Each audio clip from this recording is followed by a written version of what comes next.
pretty cool thing about General Carpenter, being a general carpenter, so it's pretty cool, which is pretty cool. And it's pretty cool to see. That was good, except it's pretty cool to see. Right. Make it sound cool. One more time. Pretty cool.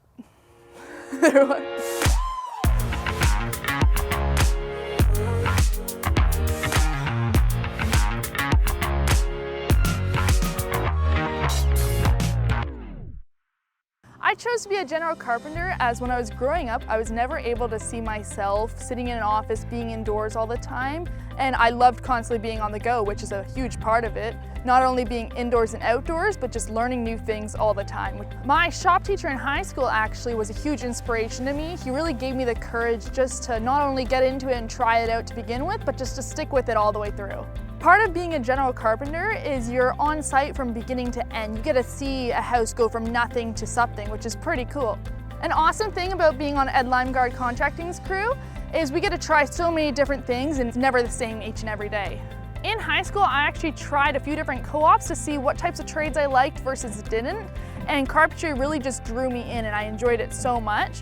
And one of the teachers at my school actually had Ed Limeguard Contracting in the crew working on her place, and reached out to him for me to see not only if he was willing to give me a shot, but make sure it was going to be a great way to go. My co-op teacher would actually come out to the job site at least once a month to just check in and see how everything was going and make sure it was a great environment for me to be in. As well as every week I would reach out to her and keep her updated on all the new things I had done and just stayed in touch all the time. In high school, I was part of the Construction Shazam program and they put us through for first aid training as well as working at heights and fall arrest. Having that before I ever went to the job site in the first place was awesome for me to be able to know a little bit about safety and what precautions I should be taking, as well as for my employer to not have to stress about getting me these before I started.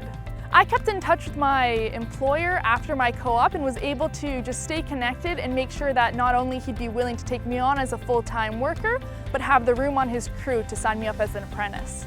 I use math on the daily, just from reading a tape measure, laying out different walls, figuring out the pitch on a roof and angles. It's just one of those skills that you either need to have naturally or be able to learn. Students going into trades definitely need to make sure they show up to work on time every day, come prepared with the correct tools that they would need for what they'd be doing. For anyone going into trades or even considering it, I would say just go for it. It's an awesome opportunity and it's in high demand and it's not going anywhere anytime soon.